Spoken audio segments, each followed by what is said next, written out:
Assalamualaikum warahmatullahi wabarakatuh. Salam sejahtera, Om Swastiastu, Namo Buddhaya. Salam kebajikan. Alhamdulillahirabbil alamin. Assalatu wassalamu ala asyrafil anbiya wal mursalin Sayyidina Muhammadin wa ala alihi washabihi ajmain. Amin amma ba'du. Itu saya Islah Barawi terus terang merasa bahagia dan bangga atas penunjukan dari PDIP sebagai cawapresnya Pak Ganjar Pranowo kepada sesepuh saya Pak Mahfud MD.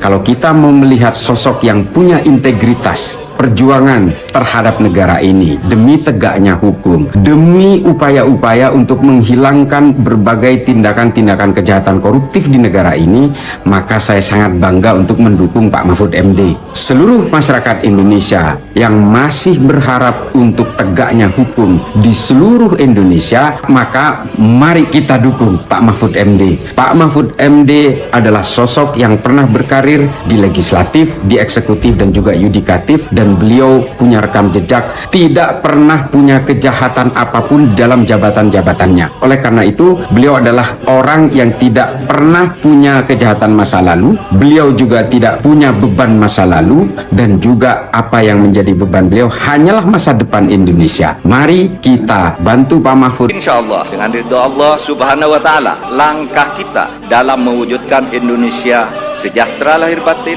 adil dan makmur akan mendapatkan jalannya. Qabul. Kanan dari rakyat kita ketika 3,5 abad dijajah, lalu dengan jerih payah, air mata dan darah, pengorbanan daripada rakyat dengan hanya bambu runcing bisa melepas yang namanya penjajahan itu. Makanya kalau sekarang namanya kelompok-kelompok mau melakukan kekuatan kekerasan kepada rakyat Indonesia, terus terang loh, hadapi saya.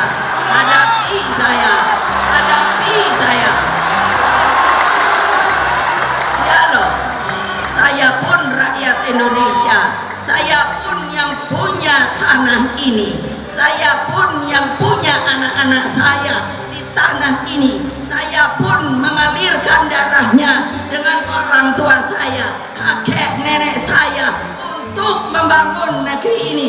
Lalu kalian seenaknya saja hanya mau dengan kekuasaan untuk kekuasaan. No, amat.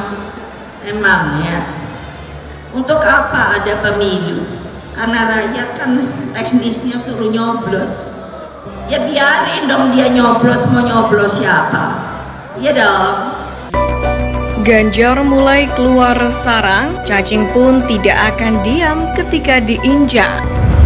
Hanya kekuatan kita, kekuatan rakyat yang bersatu yang akan memenangkan pemilihan pada Februari nanti. Saya dan Pak Mahfud akan memulai kampanye. Malam ini saya akan bergerak ke timur, dimulai dari Merauke, dan Pak Mahfud akan memulai dari Aceh.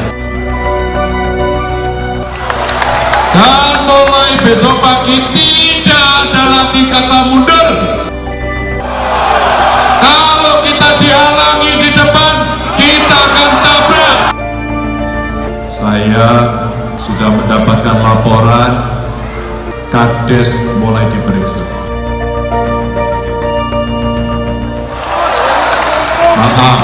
Maaf, saya tidak bisa lagi diam.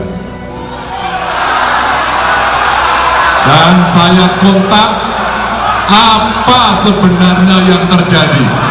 Pesta demokrasi 5 tahunan tinggal 2 bulan lagi. Siapakah yang akan memenangkan hati dan pikiran rakyat hingga memperoleh suara terbanyak? Konstelasi politik terutama terkait elektabilitas paslon sangatlah dinamis. Budaya politik dalam masyarakat Indonesia sangat dipengaruhi oleh isu terkini. Sulit berharap kepada pemilih ideologis. Mungkin ada, tapi tidak seberapa. Mayoritas akan memilih berdasarkan apa yang ramai hari ini. Dari itu, tidak mudah bagi pengamat memprediksi hasil Pilpres 2024 nanti. Beberapa lembaga survei juga mendapati hasil jejak pendapat yang kerap berubah lepas faktor pesanan atau tidak. Masyarakat juga tidak terlalu ambil pusing bagaimana hasil survei yang dilansir. Mereka lebih melihat apa yang dilakukan oleh paslon dan menunggu pula bagaimana reaksi masyarakat lain meresponnya. Jika mengikuti selera pemilih seperti itu, maka jelas terlihat pasangan Ganjar Mahfud lebih unggul dibandingkan paslon lainnya. Mungkin sebagian pihak yang tidak memahami permainan politik akan bertanya, "Loh kok bisa? Apa alasannya?" Karena ternyata yang dilihat bukan sekedar Jokowi mendukung, tapi anaknya yang dimajukan menjadi seorang calon wakil presiden. Di situ ada dua persepsi yang bisa muncul. Orang melihat, oh ini berarti bukan tentang sekedar melanjutkan pembangunan, tapi upaya membangun politik dinasti dan memang ingin melanggengkan kekuasaan. Itulah yang menyebabkan mengapa pada titik ini sisi positif dari endorsement itu juga akhirnya memiliki sisi negatifnya. Peluang dari Mas Ganjar menjadi terbuka. Ya, pasangan Ganjar Mahfud dikenal sebagai figur-figur yang sudah mapan atau pengalaman di bidang politik dan pemerintahan birokrasi. Tidak ada keraguan ketika mereka menyampaikan sesuatu di hadapan publik. Hal ini penting karena Pilpres akan memilih tokoh yang kredibel dan capable, bukan populer semata. Yang kedua, meski Prabowo mengambil anak muda sebagai pasangannya, belum tentu mampu menghipnotis anak muda untuk memilih. Kaum muda memiliki kesadaran siapa yang paling merepresentasikan apa yang dirasakan kaum muda dalam realitanya. Ganjar Mahfud yang berproses dari bawah, lagi-lagi dianggap sebagai contoh yang lebih realistis. Ketiga, posisi politik yang ditujukan paslon Amin sebagai antitesa Jokowi sudah pasti hanya akan laku bagi pemilih yang memang tidak suka Jokowi atau pemerintah, sehingga tidak ada penambahan dukungan di sana. Sedangkan paslon Prabowo masih belum menunjukkan kemampuan terbaiknya selain hanya membawa-bawa nama Jokowi. Dalam uji publik, paslon ini juga dianggap tidak memanfaatkan secara maksimal dan mengabaikan dengan tidak langsung turun ke bawah. Terlebih malah memanfaatkan perangkat desa dalam acara abdesi kemarin. Tekanan-tekanan inilah yang membuat Ganjar Pranowo terpaksa pasang badan. Dalam acara rapat koordinasi nasional atau Rakornas relawan Ganjar Mahfud sepulau Jawa, yakni DG Expo Capres nomor urut 3 Ganjar Pranowo ini mengaku mendapatkan laporan adanya kepala desa yang mulai diperiksa. Pihaknya pun mengaku tidak bisa tinggal diam usai mendapatkan laporan tersebut. Saya sudah mendapatkan laporan, Kades mulai diperiksa. Ia mengejutkan lagi, pihaknya mengaku telah mendatangi satu persatu dan meminta klarifikasi. Capres paling merakyat itu juga menyebut telah mengungkap hal yang sebenarnya terjadi. Pernyataan Ganjar ini pun disambut riuh relawan, dan para relawan terdengar meneriakan lawan. Maaf, saya tidak bisa lagi diam. Dan saya kontak apa sebenarnya yang terjadi. Seluruh posko yang hidup mulai mencatat seluruh kejadian-kejadian yang ada. Kita sudah siapkan lawyer-lawyer, kita siapkan mereka semuanya untuk bergerak. Cacing pun tidak akan diam ketika diinjak. Maka disinilah perlunya pemilu nan jujur dan adil, demokrasi yang hidup, dan semua berhak memilih tanpa dipaksa. Bangsa ini bukan bangsa yang gemen-gemen. Perjuangan para pahlawan menjadi saksi bisu air mata dan darah menghadapi para penjajah. Ditambah lagi kekuasaan besar di zaman Orde Baru, kita yang mesti harus ingat sejarah itu. Terakhir adalah bagaimana peran partai politik beserta kelompok pendukung Ganjar Mahfud, yang mana terlihat semakin masif bergerak turun ke akar rumput. Terlihat masih ada persaingan ketat memperebutkan ceruk komunitas NU. Namun untuk Muhammadiyah dan ormas agama lain, mereka cenderung lebih menerima paslon Ganjar Mahfud. Relawan Ganjar Mahfud sendiri lebih eksis melakukan giat yang memberi manfaat kepada masyarakat seperti acara sholawat kebangsaan. Dari alasan-alasan tersebut di atas, bisa dipastikan publik akan lebih optimis untuk memilih Ganjar Mahfud. Hal yang perlu dijaga agar tidak melakukan sesuatu meski kecil tapi bisa dianggap blunder. Strategi Ganjar yang melamar anak muda yang kreatif untuk menjadi juru bicaranya adalah salah satu terobosan jitu. Dan anak muda seperti itu mestinya ditemukan di setiap daerah di Nusantara untuk menunjukkan juga bahwa mereka bukan anak siapa-siapa, tapi apa yang sedang mereka lakukan adalah istimewa.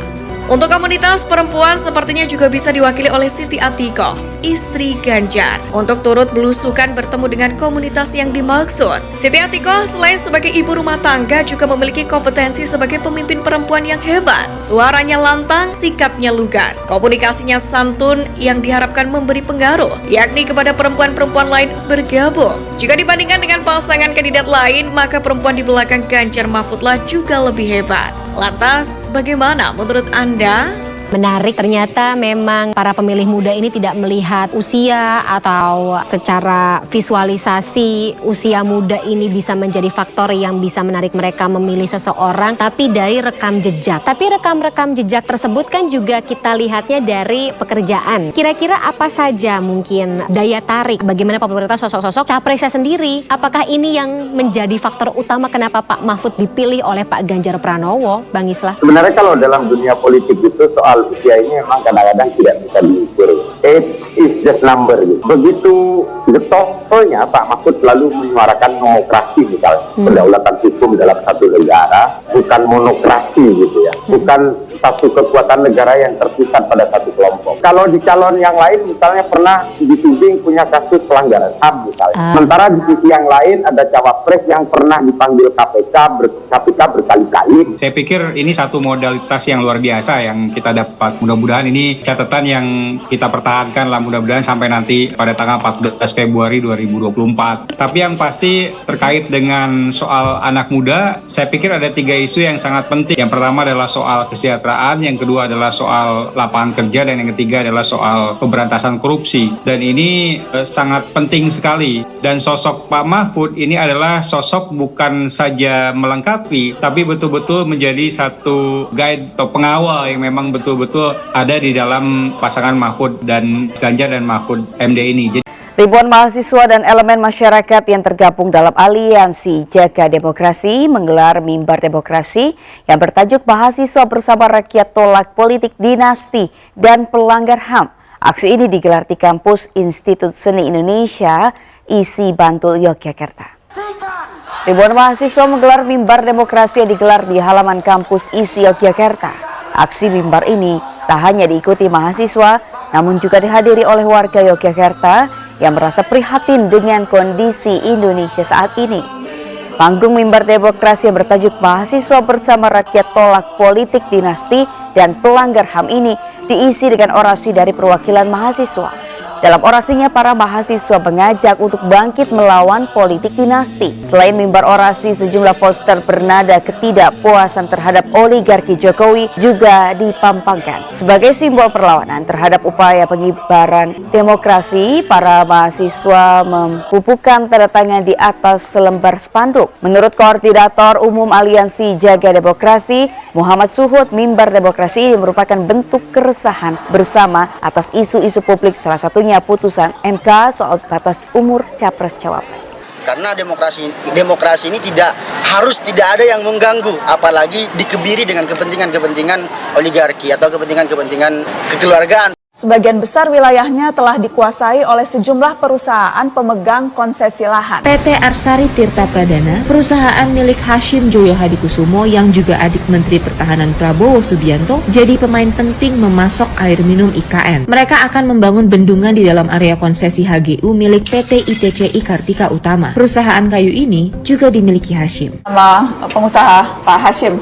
adiknya Pak Prabowo. Dia akan membangun sebuah waduk besar, bendungan besar untuk suplai. Ini adalah izin pertambangan di dalam area IKN. Jumlahnya mencapai 144 izin konsesi tambang. Beberapa wilayah konsesi ini tumpang tindih dengan 2 konsesi kehutanan berstatus IUP HHKHA milik Hashim Joyo Hadikusumo lewat PT Kartika Utama dan IUP HHKHT milik Sukanto Tanoto lewat PT ITCI Hutani Manunggal yang menguasai area barat IKN. Dari peta yang tumpang tindih ini membuat kita bertanya, bagaimana skema untuk pembebasan lahan-lahan yang telah dikuasai oleh korporasi tersebut? Alhasil, wacana tukar guling izin pun mencuat. pilih karena aspek mudanya. Ya, yang pasti adalah bahwa tentunya anak muda tidak melulu bahwa dia memang harus memilih anak muda, gitu kan, seperti itu. Tapi bagaimana dia membawa isu anak muda, dia memang sama dengan punya semacam misi terkait dengan soal anak muda, betul-betul memang merasakan bagaimana isu-isu yang memang harus dikawal oleh anak muda itu sendiri. Ini menjadi poin yang sangat penting. Semoga Allah senantiasa menuntun kita di jalan yang diridhoinya. Aku qouli hadza, astaghfirullah li wa lakum. Wassalamualaikum warahmatullahi wabarakatuh. Terima kasih.